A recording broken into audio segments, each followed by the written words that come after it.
Hello class, आज हम बात करते हैं 12th आर्ट का जो चैप्टर 2 है जिसका नाम है संतुलित आहार। संतुलित आहार का मतलब क्या होता है कि हमने आपको पिछले वीडियो में भी बताया, जिसमें कि आपका था आहार में दूध का पौष्टिक महत्व क्या होता है। उसमें हमने आपको बताया कि किस तरह से दूध जो है वो संपूर्ण आहार के रूप में कार्य करता है हमारे शरीर में। इसी तरह से आज हम बात करते हैं संतुलित आहार के बारे में, बैलेंस डाइट के बारे में। अब बैलेंस डाइट होता क्या है, इसको हम सिंपल अर्थ में देखें तो इसका मतलब ये होता है कि ऐसा भोजन जिसमें हमें सभी प्रकार के पोषक तत्व या आवश्यक तत्व मिलते हैं, उसे हम क्या कहते हैं, संतुलित आहार कहते हैं। अब पोषक तत्व क्या होते हैं, आइए इसको पहले जान लेते हैं कि पोषक तत्व क्या होते हैं। पोषक तत्व का मतलब होता है, हमने आपको पिछले वीडियो में पोषक तत्व के बारे में भी बताया था। पोषक तत्व क्या होते हैं, जिनमें पहली चीज प्रोटीन, दूसरा है वसा, तीसरा है विटामिन्स और चौथा है कार्बोहाइड्रेट।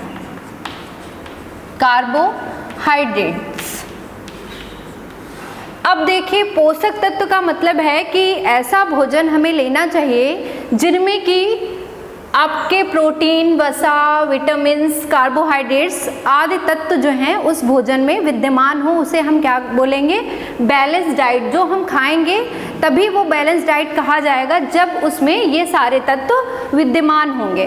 ठीक है, तो ये हमारे शरीर के जो आवश्यक तत्व कहे जाते हैं, इनको हम क्या बोलते हैं, आवश्यक तत्व, पोषक। अब देखिए, जैसे कि भूख लगने पे खाना तो सभी खाते हैं, ठीक है, लेकिन खाने के साथ साथ में ऐसे ही खा लेना और उस भोजन में पोषक तत्व की कमी हो जाना, ये क्या है, शरीर के लिए, हमारे शरीर में क्या होता है, इससे कुपोषण हो जाता है। तो ऐसा हमें भोजन लेना चाहिए जो कि जिसमें संपूर्ण मात्रा में जो है संतुलित आहार विद्यमान हो या संपूर्ण मात्रा में पोषक तत्व पाए जाते हैं। जैसे यहाँ पे हमने आपको ड्रॉ किया हुआ एक टेबल है जो कि खाद्य चक्र के माध्यम से बताया गया है कि किस तरह से जो है हमें कौन कौन सा आहार जो है अपने खाने में सम्मिलित करना चाहिए।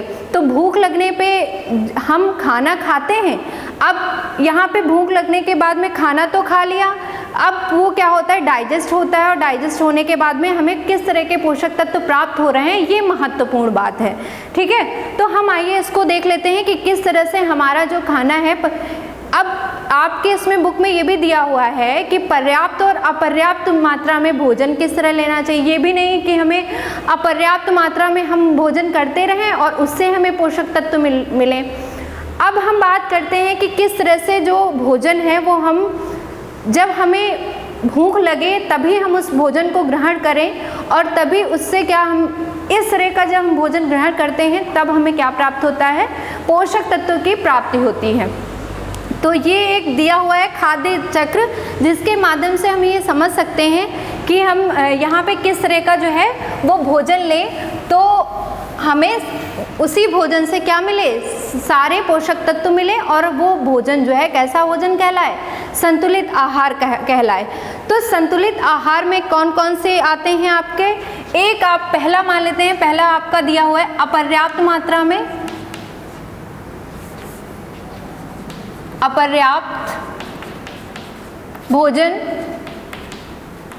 और दूसरा होता है पर्याप्त भोजन। ये क्या हुआ है, आपकी बुक में दिया हुआ है, एक है पर्याप्त भोजन और एक है अपर्याप्त और पर्याप्त मात्रा में भोजन। अपर्याप्त का मतलब क्या होता है कि ऐसा भोजन जो कि शारीरिक आवश्यकताओं की पूर्ति भी ना करे। ठीक है, शारीरिक आवश्यकताओं की पूर्ति भी ना करे, और वो भोजन क्या कहलाएगा, अपर्याप्त भोजन, क्योंकि उस भोजन से हमें कोई भी प्रकार के पोषक तत्व प्राप्त नहीं हो रहे हैं। तो वो क्या है, हमारे शरीर में वो आवश्यकताओं की पूर्ति नहीं करेगा भोजन, तो वो कैसा भोजन कहलाएगा, अपर्याप्त भोजन। हमारी बॉडी को उससे क्या है, विभिन्न प्रकार के पोषक तत्व प्राप्त ही नहीं हो रहे हैं, तो वो क्या होगा, अपर्याप्त भोजन। अब संतुलित भोजन जो है वो क्यों आवश्यक है, ये भी प्रश्न उठता है कि अब यहाँ पे पर्याप्त भोजन के बारे में बात कर लें। पर्याप्त भोजन ऐसा भोजन होता है जिसमें कि सभी प्रकार के पोषक तत्व प्राप्त हों और वो हमारे शरीर के ग्रोथ के लिए डेवलपमेंट के लिए अच्छा हो। तो ऐसा भोजन क्या कहलाएगा? पर्याप्त भोजन कहलाएगा। अब एक चीज़ और बात कर लेते हैं कि हम संतुलित भोजन की आवश्यकता क्या है। संतुलित भोजन अर्थ के बारे में हमने अभी पहले ही बताया आपको कि संतुलित भोजन से तात्पर्य हमारा ऐसे भोजन से है जिसमें सभी प्रकार के पोषक तत्व विद्यमान होते हैं। क्या कहलाता है? संतुलित भोजन या संतुलित आहार कहलाता है। इसी को हम क्या बोलते हैं? बैलेंस डाइट बोलते हैं। अब हम बात कर लेते हैं कि संतुलित भोजन की आवश्यकता कैसे, आवश्यकता या महत्व के बारे में, इसी में आपका जोड़ लीजिए महत्व। अब संतुलित भोजन की आवश्यकता और महत्व के बारे में बात करें तो हमारे शरीर में क्या होता है? प्रोटीन निर्माण के लिए भी क्या होता है? हमारे शरीर में विभिन्न प्रकार की जो कोशिकाएं होती हैं उनकी मरम्मत करने के लिए हमें क्या आवश्यक होती है? हमें अपने भोजन में प्रोटीन को सम्मिलित करना होता है। इससे हमारी जो डेड सेल होती हैं वो मजबूत हो जाती हैं और इससे नई कोशिकाएं जो हैं प्रत्येक बार नई कोशिकाएं निर्मित होती हैं। अर्थात पहली चीज तो ये हो गई प्रोटीन। प्रोटीन किस तरह से प्रोटीन जो है वो हमारे शरीर के लिए आवश्यक है, यह जरूरी है। अब हम बात कर लेते हैं प्रोटीन में क्या क्या चीज़ आप सम्मिलित करेंगे जिससे आपको भरपूर मात्रा में भोजन में आपको प्रोटीन प्राप्त होगा। तो सबसे एक चीज़ है आपका दाल, ठीक है, दाल है, सब सोयाबीन है, ठीक है। इन सभी से क्या होता है? हमें भरपूर मात्रा में क्या प्राप्त होता है? प्रोटीन से हमें भरपूर मात्रा में दाल से प्रोटीन प्राप्त होता है, ठीक है।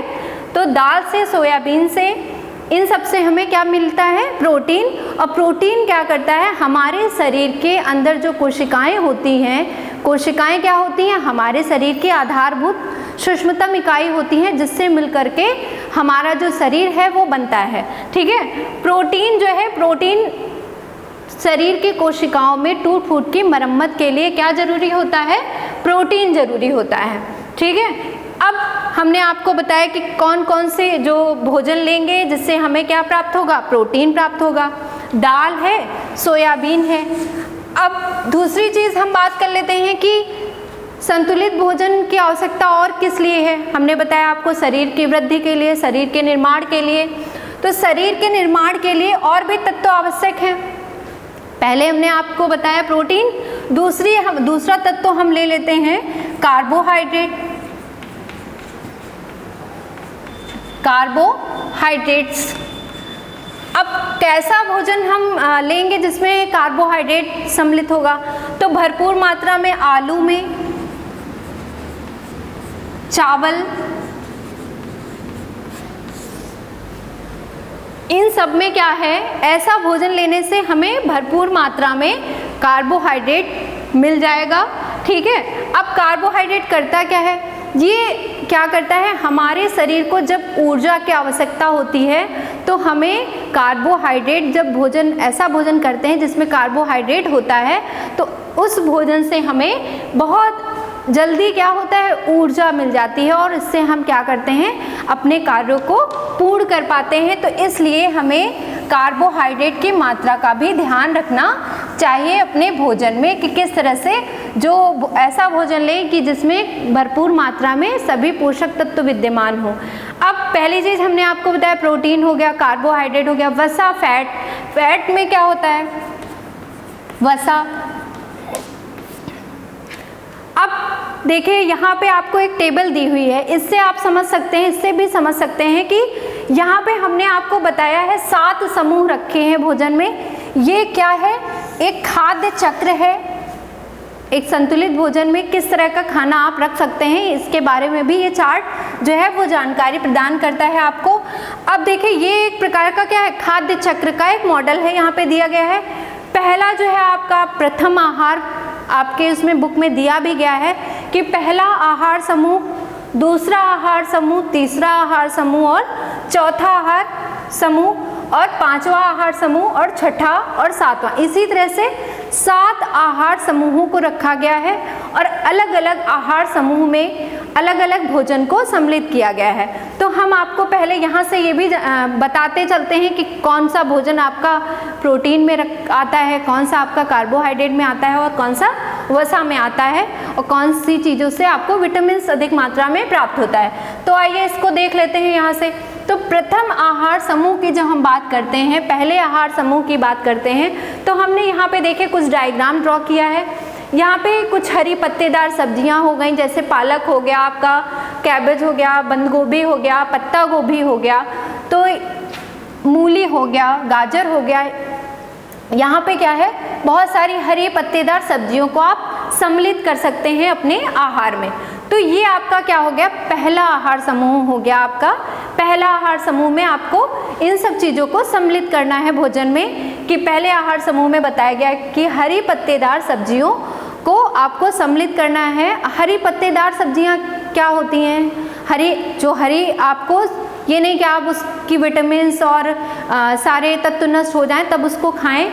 इसको अच्छी तरह से धुल करके आप अपने खाने में इसको प्रयोग कर सकते हैं। तो यहाँ पे देखिए हरी पत्तेदार सब्जी जो लिखा हुआ है, इसको आप प्रथम आहार समूह में रख सकते हैं। इस भोजन से आपको भरपूर मात्रा में जो क्या मिलेगा, विटामिन्स मिलेगा। जैसे हमने आपको बताया विटामिन ए, क्या है, विटामिन ए के बारे में, ठीक है। अभी आपको हम बताते हैं कि विटामिन ए में क्या होता है। विटामिन ए की कमी से होने वाला रोग कौन सा होता है, रतौंधी रोग होता है, जिसमें आई वीक हो जाती है, मतलब आंखों से हमें धुंधला दिखने लगता है, ठीक है। तो कौन सा रोग है, रतौंधी। अब इसके निवारण के लिए क्या करना चाहिए हमें, इसके निवारण के लिए हरी पत्तेदार सब्जियां जैसे पालक, मूली, गाजर इत्यादि का सेवन करना चाहिए। और विटामिन ए जो है आपके प्रथम आहार समूह को भी डिनोट करता है, इसलिए हमने आपको ये बता दिया कि किस तरह से विटामिन जो है हरी पत्तेदार सब्जियां जो है किसका समूह है, प्रथम आहार समूह है। दूसरा जो हो गया वो आपका संतरे, नींबू, अनानास है, जो कि दूसरे आहार समूह को प्रदर्शित करता है। दूसरे आहार समूह का ग्रुप है। इसमें क्या है, अब ये समूह विटामिन सी को प्रदर्शित कर रहा है, ठीक है, आप समझ ही गए होंगे। संतरा, नींबू, अनानास जो कि खट्टे फल हैं, खट्टे फलों में अधिक मात्रा में हमें क्या प्राप्त होता है, विटामिन सी प्राप्त होता है। क्या प्राप्त होता है, विटामिन सी, ठीक है। विटामिन ए समूह किसका हो गया, आपको हमने आपको यहाँ से विटामिन के बारे में बता दिया कि सी जो है संतरे, नींबू और अनानास में पाया जाता है। अब आप यहाँ पे देख रहे हैं एक और ग्रुप दिया हुआ है, आहार समूह 3। आहार समूह 3 में यहाँ पे क्या बना हुआ है, कुछ विभिन्न प्रकार के सब्जियां हैं और आलू है। आलू हमने आपको भी बताया कि ये किसका किस पोषक तत्व में आता है, ये आता है आपके कार्बोहाइड्रेट में आता है। किस में आता है, कार्बोहाइड्रेट समूह में आता है। किस में आता है, कार्बोहाइड्रेट्स में आता है। और अन्य सब्जियों को भी आप सम्मिलित कर सकते हैं इसमें। अब हम बात करते हैं चौथे आहार समूह में। इसमें क्या लिखा हुआ है, फल एवं सूखे मेवे। अब फल में आप इन फलों को सम्मिलित कर सकते हैं, जैसे आपका अंगूर हो गया, केला हो गया, संतरा हो गया, और कुछ सूखे मेवों में आप काजू है, किशमिश है इत्यादि को सम्मिलित कर सकते हैं। अब हम बात करते हैं कौन से समूह की, 5वें नंबर के समूह, 5वां समूह जो कि आहार समूह है, ठीक है। यहाँ पे क्या है, इसमें आपको सम्मिलित किया गया, ये आपका आता है जो हम बताने वाले थे आपको वसा के बारे में। तो अच्छी मात्रा में जो है वो मक्खन, घी, नारियल से आपको क्या प्राप्त होता है, जो आपका पोषक तत्व में हमने आपको बताया वसा के बारे में। तो ये भी आपका यहाँ पे वसा को डिनोट करता है, ये आहार समूह। अब हम बात करते हैं जो आपका है 6ठा नंबर का आहार समूह, अनाज और दालें। हमने पहला आपको बताया कि प्रोटीन जो है कहाँ से प्राप्त होता है, दालों से प्राप्त होता है। तो दालें भी जो हैं यहाँ पे सम्मिलित है, इसलिए ये आपका प्रोटीन निर्माणक तत्व के रूप में भी काम में आता है। तो ये आपका समूह जो है किस तरह का काम आएगा, प्रोटीन निर्माणक तत्व। क्या है, प्रोटीन निर्माणक तत्व के रूप में ये आपका 6ठा आहार समूह। अब हम बात करते हैं लास्ट 7वें समूह के बारे में, जिसमें आपका दूध आता है, अंडा आता है। दूध के बारे में हमने आपको फर्स्ट चैप्टर में ही बताया था, मांस और पनीर, ठीक है। तो ये आपने देखा कि किस तरह का आहार चक्र आप भोजन में सम्मिलित करेंगे तो हमारी जो डाइट है, मतलब आहार है, वो हमारा क्या कहलाएगा, संतुलित आहार। तो यहाँ तक आपने इस टेबल को समझ ही लिया होगा अच्छे से, ठीक है। Thank you class.